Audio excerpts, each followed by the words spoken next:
મિત્રો આજે આપણે બનાવેલ છે ભજીયા. ભજીયા આપણે 3 જાતના બનાવેલા છે, મરચાના, બટેટાના અને ભાતના. ભાત તમે બપોરનો ઠંડો લઈ શકો.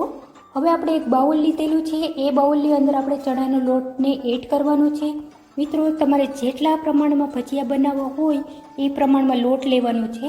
વધુ ભજીયા બનાવવા હોય તો એ પ્રમાણે લોટ લેવાનો છે, ઓછા ભજીયા બનાવવા હોય તો એ પ્રમાણે લોટ લેવાનો છે. અહીં આપણે ટોટલ 4 બાઉલ ચણાનો લોટ લીધેલો છે.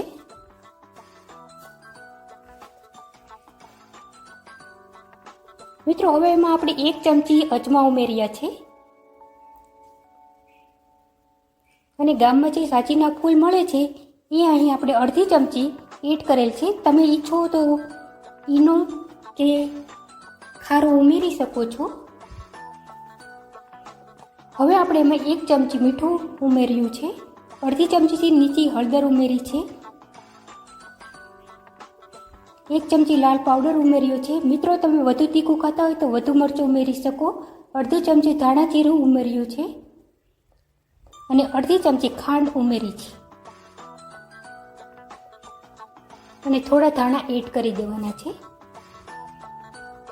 મિત્રો હવે આ મસાલાને લોટને આપણે મિક્સ કરી લેવાનો છે. એના માટે આપણે 2 ગ્લાસ પાણી ઉમેર્યું છે.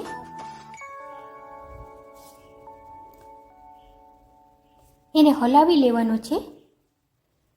મિત્રો લોટ કડક લાગે તો ઉપરથી વધુ પાણી એડ કરી શકો.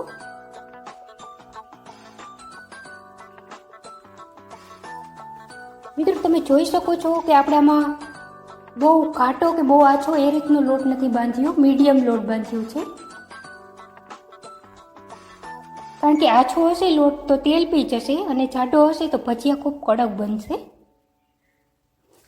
હવે આપણે એમાં ઉમેરવા માટે બકાલું લઈ લેવાનું છે. બકાલા માટે આપણે બટેટાના પતરી પાડી લીધેલ છે, મરચાં સુધારી લીધેલા છે અને બપોરનો ઠંડો ભાત લીધેલો છે. આ વસ્તુને લોટ ઉપર મૂકી દેવાની છે જેથી ભજીયા બનાવતી વખતે આપણને સરળતા રહે. મિત્રો હવે 1 કિલો જેટલું આપણે તેલ ગરમ થવા મૂકી દીધેલ છે. તેલ ગરમ થાય ત્યારબાદ આપણે એમાં મરચાંના ભજીયા બનાવીશું. ધીરે ધીરે તેલ ઉડે નહીં અને હાથ દાજી ન જાય એ રીતના ભજીયા મૂકવાના છે.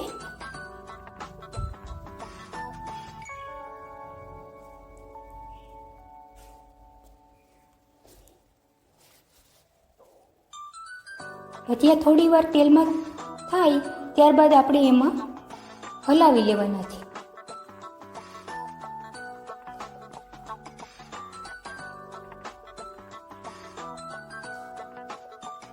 તો હવે આપણા મરચાંના ભજીયા તૈયાર થઈ ગયા છે.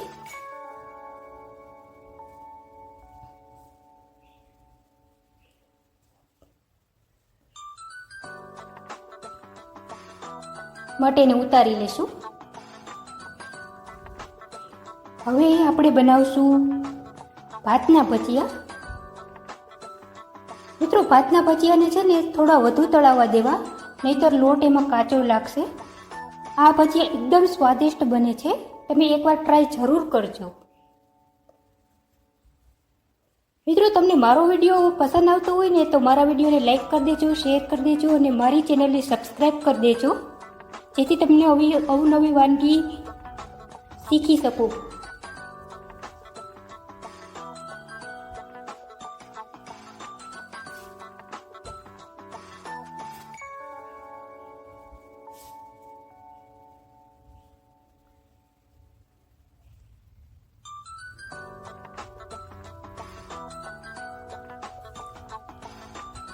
ભજીયાને વચ્ચે વચ્ચે હલાવતા રહેવાનું છે આપણે.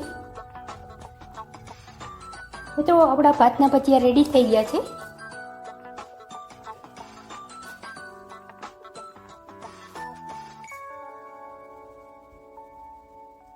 હવે આપણે બનાવશું બટેટાના ભજીયા. બટેટાને આપણે ભજીયાના લોટ સાથે મિક્સ કરી લીધા છે. તમે ઈચ્છો તો એક પતરીને પણ લોટમાં ઉમેરી અને તેલમાં નાખી શકો છો અને આ રીતે પણ તમે એકસાથે પતરીને હાથમાં લઈ અને ધીરે ધીરે દાજી ન જવાય એ રીતે તેલમાં ઉમેરી શકો છો.